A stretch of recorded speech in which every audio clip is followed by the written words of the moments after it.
too much of your private. Entrusted her to me, to us.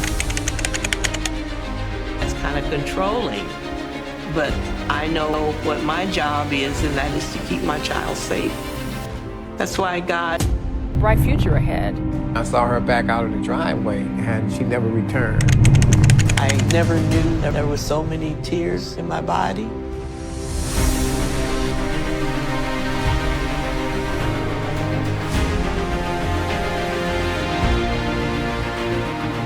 I do not believe that Phoenix is laying out there in a field. I don't believe it.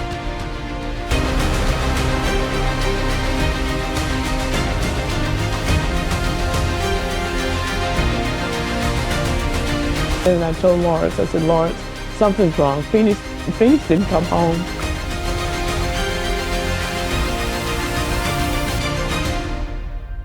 If Phoenix had looked like Natalie Holloway, though, we would not have had this problem.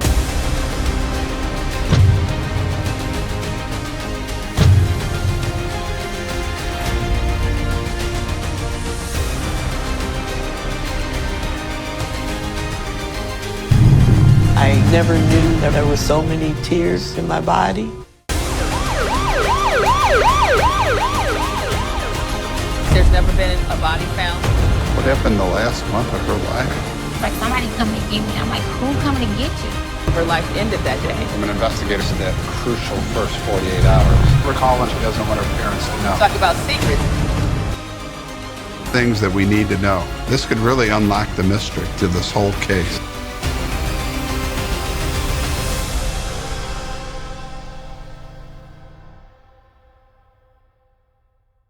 December 18th, 2011. A black Chevy Blazer sits abandoned on a street in East St. Louis. The engine is still running. The driver's door is open. Keys remain in the ignition, but the driver is gone. Her name is Phoenix Coldon.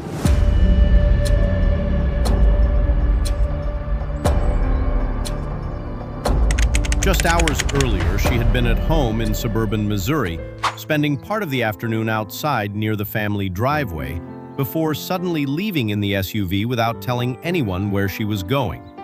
At first, nothing about it seemed alarming. Then the vehicle was found abandoned across the river in a neighborhood her family insisted she had no reason to be in. No confirmed witness could explain why she drove there. No clear evidence established what happened after she arrived. And no verified trace of Phoenix Coldon has ever been found since. But as investigators began reconstructing her life, another uncertainty slowly emerged. The version of Phoenix known by her family did not always fully align with the life she appeared to be living outside the house. Small inconsistencies, unexplained absences, details that only became significant after she disappeared. And over time, the case stopped feeling like a straightforward missing person investigation. Because the deeper investigators looked into Phoenix Coldon's final known movements, the harder it became to determine whether she vanished while trying to leave part of her life behind, or whether someone else interrupted the timeline before she had the chance to come back. St. Louis County, Missouri. Quiet suburban neighborhoods. Church parking lots filled on Sunday mornings.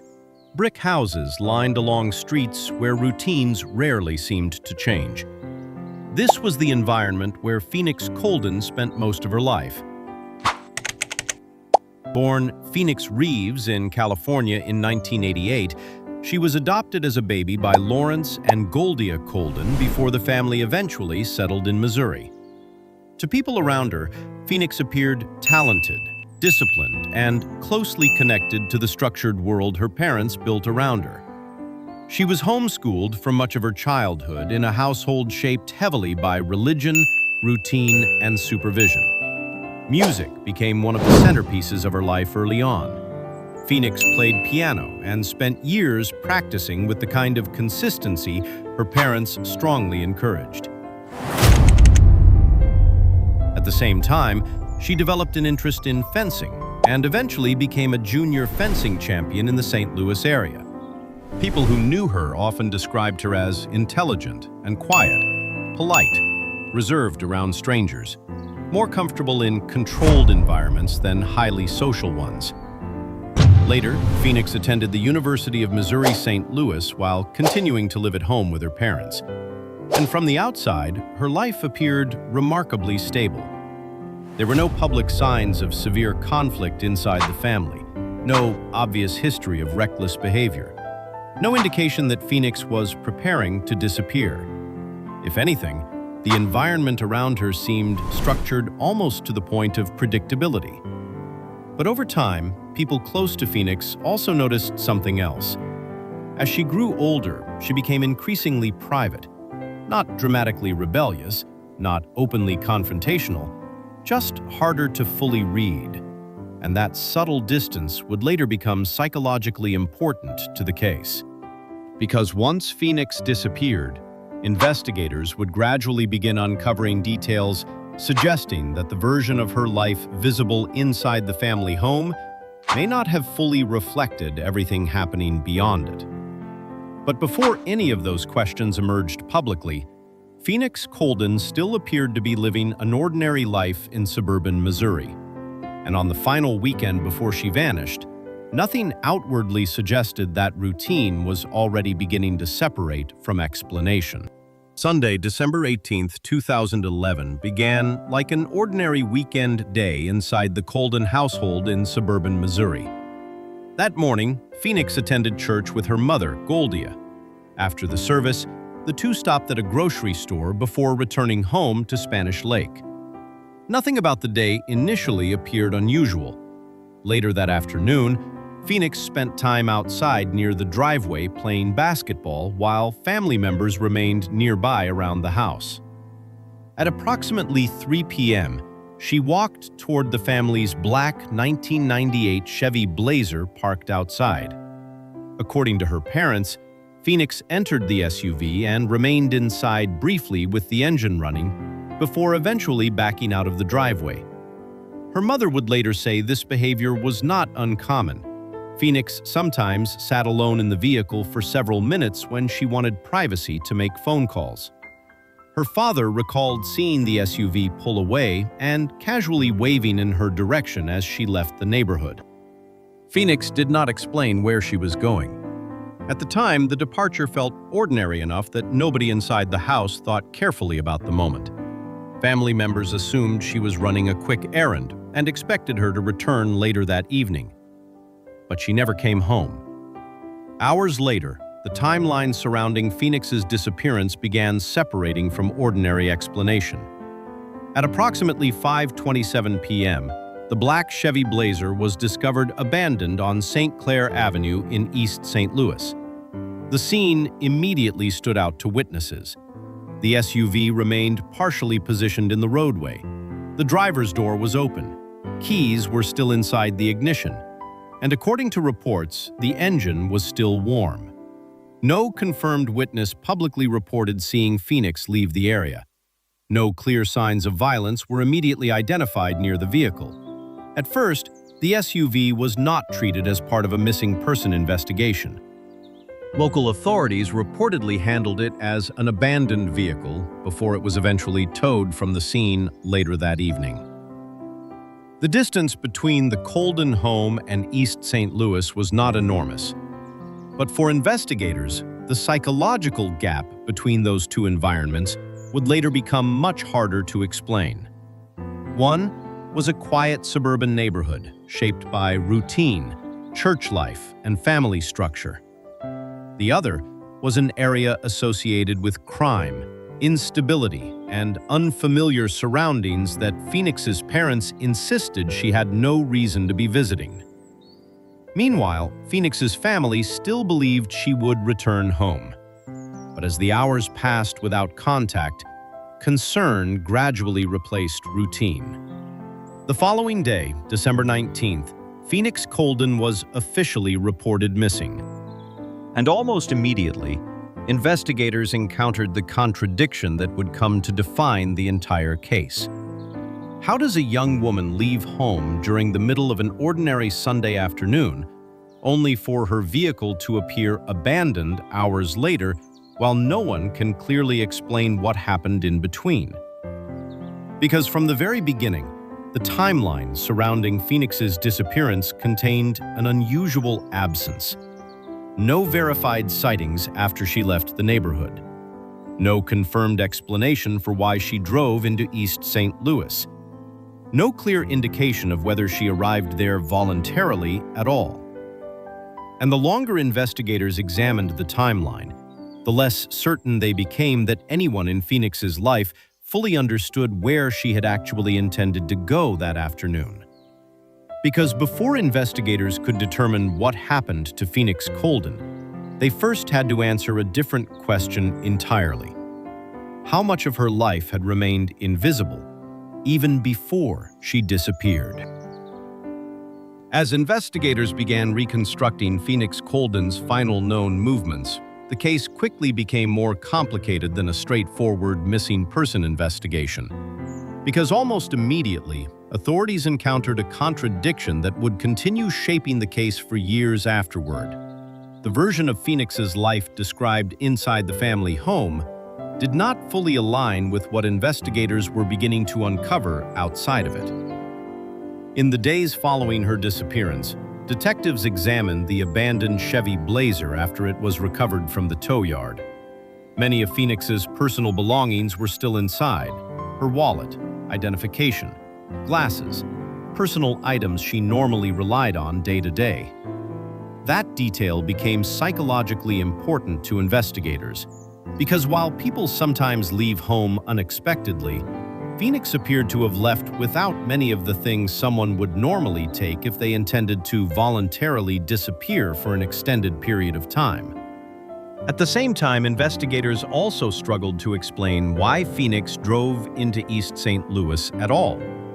According to her parents, the area was unfamiliar to her and far outside the routines they believed defined her daily life. But as detectives continued examining phone records, contacts, and details surrounding Phoenix's movements before the disappearance, another picture gradually began emerging, one far more difficult to reconcile neatly with the carefully structured life visible inside the Coldon household. Investigators eventually learned that Phoenix maintained parts of her personal life almost entirely outside the awareness of her parents. There were reports of at least one additional phone unknown to the family. Relationships and social connections investigators later identified, but relatives had never heard about. And evidence suggesting Phoenix had been navigating aspects of adulthood privately for quite some time before she vanished. Authorities also discovered that Phoenix sometimes used her birth name, Phoenix Reeves, in parts of her life outside the house. That detail may seem small at first, but for many people following the case, it reinforced a growing realization investigators were beginning to confront themselves. Phoenix may have been living within two very different versions of identity at the same time. One visible inside the family home, another existing quietly beyond it. As the investigation expanded, detectives reportedly uncovered evidence that Phoenix had previously spent time living away from home with a boyfriend without her parents fully understanding the extent of the arrangement. And over time, the distance between how Phoenix appeared publicly and what investigators were privately discovering continued growing wider. Then came another detail that intensified public fascination with the case. Investigators became aware of a personal video Phoenix recorded before her disappearance. In the recording, she reportedly spoke about wanting to start over and feeling increasingly unhappy with parts of her life. Exactly what she meant has never been fully established. But once the video became publicly discussed, many people began interpreting the disappearance differently. Not necessarily as a random event, but as something potentially connected to emotional pressures, hidden relationships, or parts of Phoenix's life that remained concealed even from the people closest to her. At the same time, uncertainty continued surrounding the timeline on the day of the disappearance itself. Some reports suggested Phoenix's vehicle may have been seen leaving the neighborhood significantly later than originally believed. If accurate, that possibility creates an unexplained gap in the timeline investigators have never fully resolved. Where Phoenix spent that period of time, who she may have communicated with, and whether she intended to meet someone that afternoon remain unclear even now.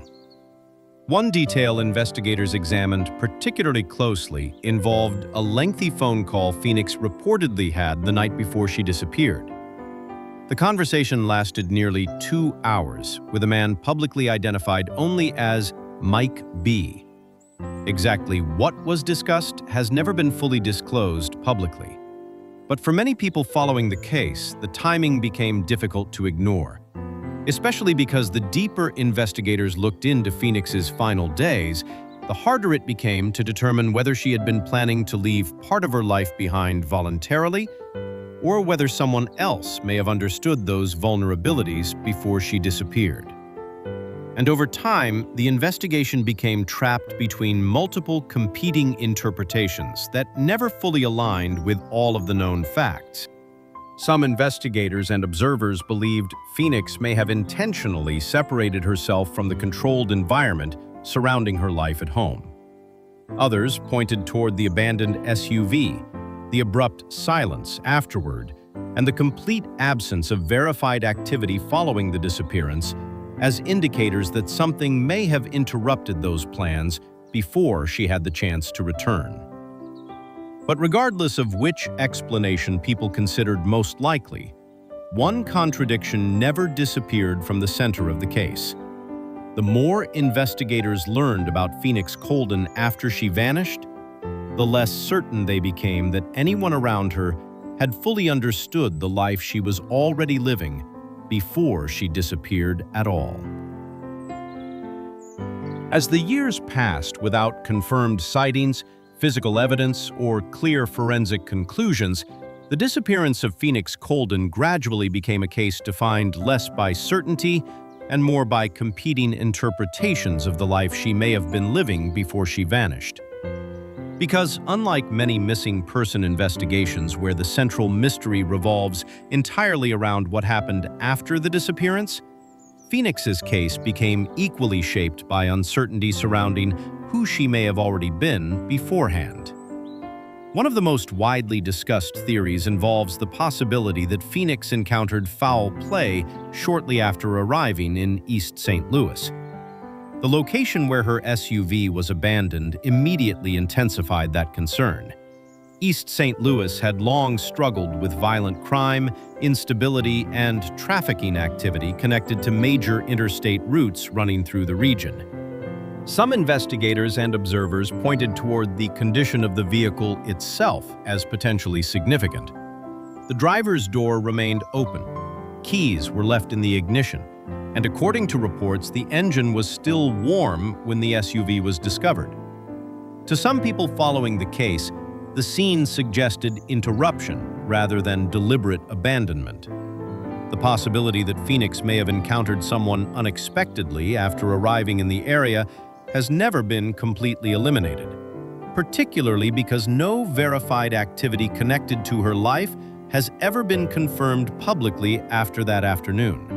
No bank usage, no confirmed communication, no reliable digital movement. The timeline appears to stop almost immediately after the vehicle was found. At the same time, another theory emerged from details investigators uncovered about Phoenix's private life before the disappearance. As authorities learned more about the relationships, hidden communication, and independent aspects of her life outside the awareness of her parents, some investigators began considering whether Phoenix may have left voluntarily in an attempt to separate herself from parts of the environment surrounding her life at home. That theory gained additional attention after reports surrounding the personal video Phoenix recorded before she vanished. In it, she allegedly spoke about wanting to start over and feeling emotionally unhappy with aspects of her life. combined with the discovery that she had not registered for an upcoming college semester and had been maintaining relationships unknown to her family, some people began questioning whether Phoenix may have been preparing psychologically for a major change long before she disappeared. But even that explanation creates difficult contradictions. Because if Phoenix intentionally left to begin a different life, investigators still struggle to explain why her disappearance became so complete so quickly. She left behind personal belongings, financial activity appears to have stopped, and no verifiable evidence has ever publicly confirmed that she successfully established a new identity or ongoing life elsewhere. Which means the voluntary disappearance theory never fully resolves the silence that followed after December 18, 2011. Other observers continued focusing on the possibility that Phoenix may have become vulnerable precisely because of the hidden life investigators later uncovered. Unknown relationships, private communication, unexplained movements, a second phone. For some investigators, those details raised the possibility that Phoenix may have encountered someone who understood parts of her life her family never fully saw. And over time, additional details surrounding the case only deepened the uncertainty. There were reports involving suspicious comments allegedly made by individuals connected indirectly to Phoenix's social circle. Questions surrounding false addresses and conflicting identity details. Speculation involving trafficking routes running through the St. Louis area near Interstate 70. None of those details have ever conclusively explained what happened to her. But together, they contributed to a growing perception that Phoenix's disappearance may not have been the result of a single impulsive moment. Instead, it may have emerged from pressures, relationships, and hidden movements investigators only began recognizing after she was already gone. And that is what continues making the case unusually difficult to resolve psychologically, even now. Because every major theory surrounding Phoenix Coldon ultimately collides with the same unsettling possibility, that the disappearance itself may not have been the beginning of the mystery, but the moment investigators first realized how much of her life had already been invisible before she vanished at all. Sit up straight. A lady doesn't cross her legs one over the other.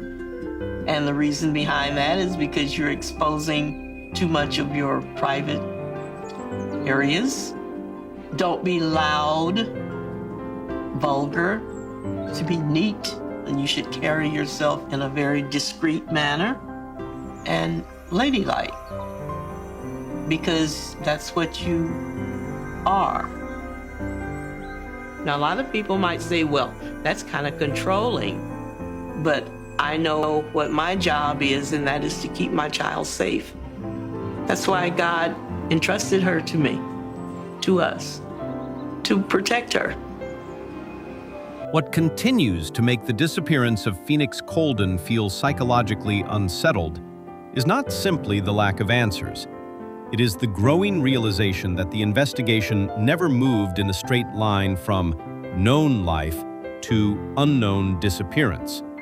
Instead, the deeper investigators looked into Phoenix's life after she vanished, the less stable the original understanding of that life became. In many missing person cases, investigators begin with a relatively clear sense of who the missing person was before they disappeared. The uncertainty comes afterward. But in Phoenix's case, part of the uncertainty existed before she ever left the driveway. And that distinction changes the emotional shape of the case entirely. Because the disappearance did not simply create absence, it exposed distance. Distance between the version of Phoenix visible inside the family home and the version investigators slowly began uncovering afterward. Between the routines her family believed defined her life and the private decisions she may have already been making on her own. Between structure and independence. Between the person people thought they understood and the person who may have already been quietly separating herself from that identity long before she disappeared. That is why the case continues resisting clean interpretation even after so many years.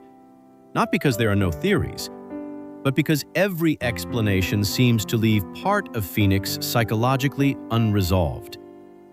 If she left voluntarily, the silence afterward becomes difficult to explain. If she encountered foul play, investigators still struggle to determine whether someone targeted vulnerabilities already forming quietly inside her private life. And if Phoenix truly intended to start over somewhere else, then the disappearance may not represent a sudden break from her old life at all, but the final stage of a separation process that had already begun long before anyone around her realized it. Over time, that possibility transformed the emotional center of the case. The mystery stopped revolving entirely around East St. Louis, the abandoned SUV, or even the unanswered timeline itself. Instead, the investigation gradually became about something more unsettling: how completely a person can exist beside the people closest to them, while still remaining partially unknown. And maybe that is why the case continues lingering in such a particular way. Because Phoenix Coldon did not disappear from isolation. She disappeared from proximity. From a suburban home, a familiar driveway, a family environment built around routine, visibility, and structure. The kind of place where people assume they understand the lives unfolding around them. And yet, after Phoenix vanished, investigators were left confronting a possibility that remains difficult to resolve even now. That the most important parts of the case may not have been hidden after she disappeared, but hidden quietly within her life, long before anyone realized they were looking at only part of it at all. This is parents Goldie and Lawrence Coldon joining me now. Thanks for being here. Thank you It's for hard allowing us. it's hard for you to even see that, isn't it? Yes, it is very hard, especially the part where they were searching, and I told them before that Phoenix is not laying in nobody's weeds. She's not. You still have her bed made? You still have the Christmas tree up, I understand? We rearranged her room so she'd have more room. Her room was a little messy? No, it's not now. Not now. But yeah, the Christmas tree is still up. The original lights burned out because I keep the lights on day and night, so I put more lights on the tree. You know, Lawrence, we learned a lot about missed opportunities this past week with the cases in Cleveland. Talk about missed opportunities. The police, they found her vehicle nearby, but nobody told you about it for what, 2 weeks? 2 weeks before we found out where the vehicle was, and the East St. Louis police had had the vehicle towed to the impound yard probably 3 hours after she went missing. I understand that in a situation like that, the police should determine who the vehicle belongs to and notify the county where the vehicle is registered so that they can contact the people who own the vehicle. And that wasn't done. So we lost 2 weeks of investigative time trying to find our daughter, and we didn't know where the vehicle was. More than a decade after Phoenix Coldon disappeared, the case officially remains unsolved. No confirmed sightings have ever fully verified that she is still alive. No body has been recovered. No one has been charged in connection with her disappearance. And despite years of investigation, the most basic question at the center of the case still has no clear answer. Did Phoenix Coldon leave voluntarily? Or did something happen to her after she drove away from home that Sunday afternoon in December 2011? Over time, public attention around the case has risen and faded in cycles. Documentaries, interviews, online discussions, and renewed media coverage periodically brought new visibility to the investigation. But no development has ever fully resolved the contradictions surrounding her disappearance. Meanwhile, Phoenix's parents continued searching for answers long after the initial investigation slowed. Goldia and Lawrence Coldon repeatedly spoke publicly about their daughter, challenged aspects of the investigation they believed were mishandled, and continued pushing to keep the case visible instead of allowing it to disappear quietly into the background of unresolved missing persons files. At the same time, the emotional complexity surrounding the case never truly faded. Because the search for Phoenix gradually became intertwined with another painful question: how much of her life had remained hidden, even from the people trying hardest to bring her home? That uncertainty continues shaping the case even now. Not only because Phoenix disappeared, but because the disappearance forced the people closest to her to reconsider how well they may have truly understood the person they lost. And perhaps that is why the case continues lingering so strongly years later. The image itself is simple. A young woman leaves a suburban driveway on an ordinary Sunday afternoon. Hours later, her SUV is found abandoned in East St. Louis. After that, the timeline dissolves. But the emotional weight of the case comes from everything investigators still cannot confidently separate afterward: privacy from secrecy, freedom from danger, reinvention from disappearance. And somewhere between those blurred lines, Phoenix Coldon vanished. If you grew up in St. Louis, Missouri, or remember anything connected to Phoenix Coldon's disappearance, investigators still encourage people to come forward, because even after all these years, the case remains open.